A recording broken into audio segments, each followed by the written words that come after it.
Praise the Lord. आप सबको जय मसीह की शलोम। Greetings to you in Jesus mighty name. मसीह के नाम में, यस्सु के नाम में आपको सलाम।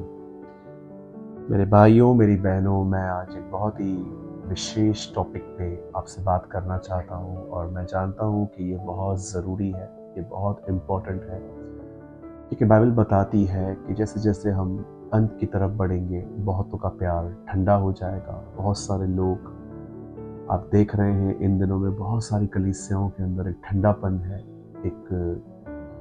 एक ल्यूक वार्म क्रिश्चियनिटी जिसे हम इंग्लिश में कहते हैं। बहुत जगहों पे हम देख रहे हैं, न आराधना में जोश है, न वचन के ऊपर कोई ज़्यादा शिक्षा है। मैं सबकी बात नहीं कर रहा हूँ, लेकिन हाँ, बहुत सारी जगहों पे मैंने देखा कि बहुत से मसीह लोग मोबाइल, दुनिया, टीवी, सेल्फीज, खाने पीने में, कपड़े पहनने में, इन सारी चीज़ों में उनको बहुत इंटरेस्ट है, लेकिन बाइबल पढ़ने में, प्रेयर करने में, फास्टिंग करने में, वर्शिप करने में उन्हें इतना इंटरेस्ट नहीं है। इसी को कहते हैं ठंडापन। आज मैं विशेष उन लोगों के लिए बात करना चाहता हूँ जिन्हें ऐसा लग रहा है कि हाँ ब्रदर, मेरी भी कुछ कंडीशन ऐसी ही है। और वचन को शुरू करने से पहले मैं आपको एक सूचना देना चाहता हूँ। अक्सर जब प्रभु यीशु मसीह सेवकाई करते थे, मिनिस्ट्री करते थे, तो लोग उनके पास आके सवाल पूछते थे, ऐसा क्यों है, वैसा क्यों है। और मैंने देखा कि प्रभु किसी को भी इग्नोर नहीं करते थे और ना ही किसी से रूटली बात करते थे कि तुम सवाल कैसे कर सकते हो। यीशु मसीह बड़ी नम्रता से लोगों की समझ के अनुसार उन्हें उत्तर देते थे। मैं जानता हूँ हम में से यहाँ पर बहुत लोग होंगे जिनके कुछ सवाल होंगे बाइबल से, अपने जीवन से जुड़े, अपने हालातों से जुड़े हुए कुछ सवाल होंगे। हमने कोशिश की है कि इस चैनल पे, जिसका नाम है द बेसिक टीचिंग्स, कि हम इस चैनल पे आपके हर टॉपिक का आंसर कर सकें, बेसिक बातें बता सकें। और मैं आपसे कहना चाहता हूँ, इस चैनल पर बहुत सारे वीडियोस पड़े हुए हैं, आराम से एक एक जाके देखिए। फास्टिंग कैसे करनी है, प्रेयर कैसे करनी है, बाइबल कैसे पढ़नी है, एक अच्छी कलीसिया कैसे ढूंढनी है, एक अच्छा लीडर क्या होता है, प्रभु भोज की रोटी क्या है, बपतिस्मा क्या है। बहुत सारे सवालों के उत्तर हमने इसमें देने की पूरी कोशिश की है। मैं आपसे कहूँगा कि अगर आप इन वीडियोस को देखें तो आपको बहुत स्पिरिचुअल लाइफ में आगे बढ़ने में बड़ी मदद मिलेगी। आज मैं जो वर्ड मैं आपके साथ शेयर करने वाला हूँ, जिसका नाम हमने ऑलरेडी लिखा है, मैं बैकस्लाइड होने लगा हूँ। सबसे पहले बैकस्लाइड होने का मतलब क्या होता है?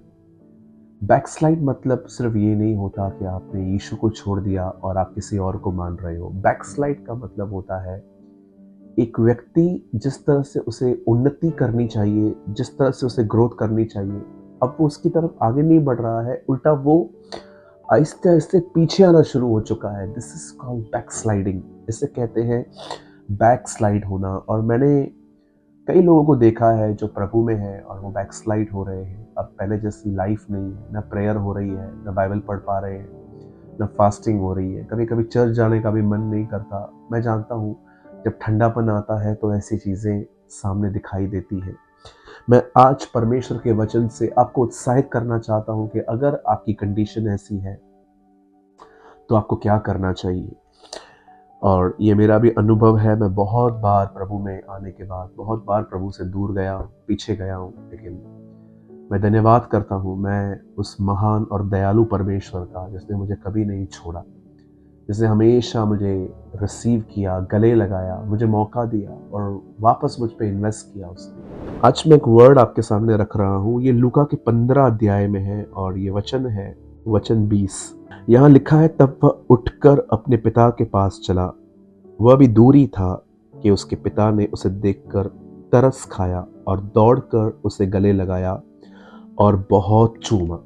हम यहाँ पर देख सकते हैं कि एक बाप अपने बेटे को जब वो वापस आ रहा है तो वो उसे रिसीव कैसे कर रहा है। उसने उसे रिसीव तानों के साथ नहीं किया, ओह तू वापस आ गया, अच्छा पैसे खत्म हो गए, मेरे पुराने पैसों का क्या किया। हम ऐसे हैं, लेकिन खुदा ऐसा नहीं है। खुदा वेलकम करता है। मैं आपको थोड़ा सा बताना चाहता हूँ। बाइबल कहती है कि एक पिता के दो बेटे थे, हिस्सा एक ने मांगा, दोनों ने नहीं, लेकिन पिता ने जब एक को दिया तो दोनों को बांट दिया। बाइबल बताती है पर उस व्यक्ति ने उन दोनों को अपना अपना हिस्सा दे दिया और उसके बाद खुदा का पाक कलाम कहता है जब वो छोटा बेटा सब कुछ लेकर दूर देश को चला गया और उसने अपना पूरा पैसा गलत कामों में उड़ाया और जब पैसे खत्म हो गए तो उसे नौकरी करनी पड़ी। अब नौकरी भी ऐसी मिली उसे जहाँ पर उसे सूअरों को खाना खिलाने का काम मिला। और एक दिन कभी कभी वो कितना डिस्टर्ब हो जाता था कि उसी में से वो लेके कुछ खा लेता था। आप सोचिए कितनी भरपूरी की जगह थी उसके पास, लेकिन अब वो एक ऐसी जगह पर है जहाँ पर उसे गंदा खाना खाना पड़ रहा है। मैं ये बिलीव करता हूँ स्पिरिचुअली हमारे साथ होता है। यीशु ने दुष्ट आत्माओं को निकाल के सूअरों में डाल दी और अब यहाँ पर ये बंदा सूअरों के साथ खाना खा रहा है। आप देख रहे हो बाप की प्रेजेंस में से निकलने के बाद लोग दुष्ट आत्माओं से मिलते हैं। आज भी ऐसे ही होता है। अगर आप खुदा से दूर जाओगे, पुरानी आदतें, पुराना स्वभाव सब तैयार है आपको पकड़ने के लिए। याद रखिए जैसे इज़राइल के लोग जब मिस्र से निकले उसके बाद भी फिरौन उनको चेस कर रहा था, उनका पीछा कर रहा था। कई बार बुराई, दुष्ट आत्माएं, गुनाह, नफरत, पाप ये सब हमारा पीछा करते हैं ताकि हम थोड़ा उस बाप के घर से बाहर आएं तो सब चीज़ें हमारे अंदर आ जाएं। आप जानते हैं जब उस बेटे ने अपने पिता का सारा पैसा लेके जब वो दूर देश को गया और उसने वो सब उड़ा दी, सब खत्म कर दिया और उसके बाद उसे ऐसा लगा कि उसने एक बहुत बड़ी गलती की है और उसने ये डिसाइड किया कि वो अपने पिता के पास वापस लौटेगा। और बाइबल बताती है जब वो वापस आ ही रहा था तब उसके पिता ने उसकी तरफ दौड़कर उसे गले लगाया। मैं जानता हूँ आप में से कुछ लोग होंगे पूरे इंडिया से या तो कहीं बाहर से जो मुझे देख रहे हैं और आप देखते होंगे कि मसीह में आने के बाद, मसीह में आने से पहले नहीं, मसीह में आने के बाद, मैं फिर से रिपीट कर रहा हूँ, मसीह में आने से पहले नहीं, मसीह में आने के बाद भी हो सकता है आपसे कुछ गुनाह हुए हो। व्यभिचार, आपने चीट किया किसी को, आपने झूठ बोला, आपने गलत काम से पैसे कमाए, या हो सकता है आपने बहुत ही एक अपोजिट जो वर्ड कहता है उसके अपोजिट अपनी जिंदगी जी है। और कभी कभी हम लोग जब प्रभु में आने के बाद, विश्वास करने के बाद जब हम गुनाह करते हैं, मैंने देखा है पाप हमें खाता है। पाप खाए ये बुरी बात भी नहीं है, लेकिन डेविल कई बार आपको कंडेम करता है, देख तूने ये क्या किया। और मैंने ऐसे लोगों को देखा है उस कंडेमनेशन को इतना स्ट्रांगली रिसीव करते हैं वो लोग कि कई साल तक उनके मन में यही उनकी इमेज रहती है कि मैं पापी हूँ, मैं एक व्यभिचारी हूँ, मैं खुदा के खिलाफ गया, मैंने ये किया, मैंने वो किया।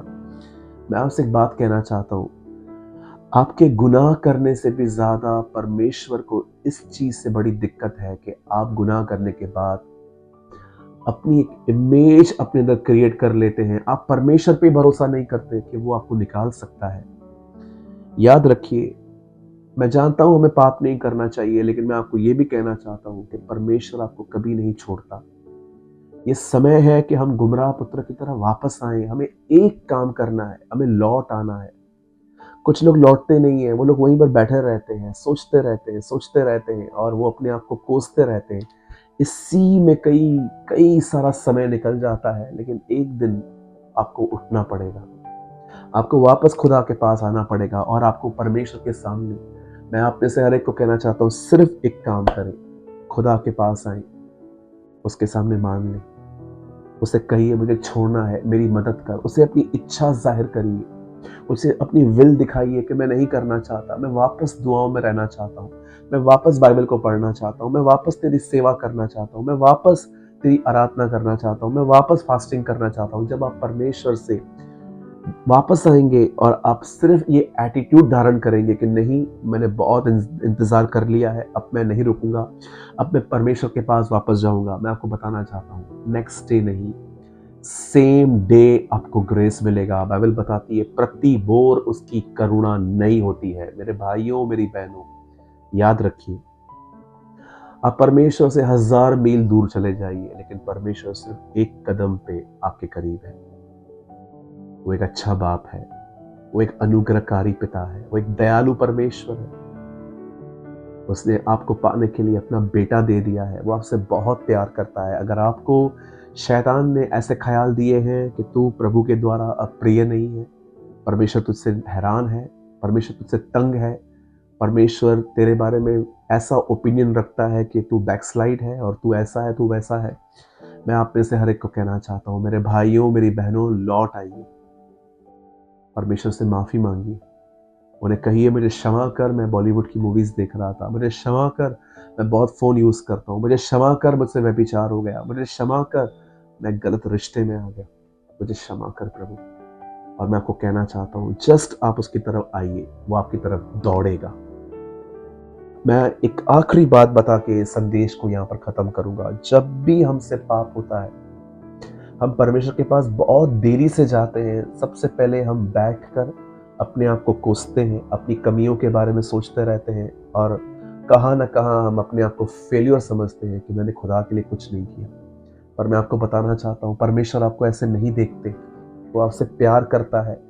मैं आपको एक एग्जाम्पल देना चाहता हूँ। मूसा से हत्या हो गई, फिर भी खुदा ने उसको नहीं छोड़ा। परमेश्वर ने उसका उपयोग किया। दाऊद से व्यभिचार हो गया, तो भी खुदा ने उसे नहीं छोड़ा, उसे संभाला। बाइबल बताती है पतरस ने 3 बार इनकार किया, तो भी यीशु मुर्दों में से जिंदा होने के बाद उसे मिलता है। क्या आप देख रहे हो? इतना पीछे हो जाने के बाद भी ये लोग परमेश्वर के पास जब आए, तो परमेश्वर ने उनको एक्सेप्ट किया, रिसीव किया। और आपका परमेश्वर आपके लिए भी वही दिल रखता है। मैं फिर से कहता हूं, लौट आई, लौट आई, लौट आई और उसके साथ वापस संबंध रखिए। अपने ऊपर दोष लगाना बंद कर दीजिए, अपनी फीलिंग्स की सुनना बंद कर दीजिए। बस लौट आइए। वो आपसे प्यार करता है। मैं यीशु मसीह नासरी के नाम से कहता हूं, पहले से अधिक बढ़िए, पहले से अधिक ग्रो करिए, पहले से अधिक प्रेयर कीजिए, पहले से अधिक बाइबल पढ़िए, पहले से अधिक आराधना कीजिए। अपने खुदा को जीतिए। वो आपसे प्यार करता है। मैं उम्मीद करता हूँ इस छोटे से वचन के द्वारा आपने आशीष पाई होगी।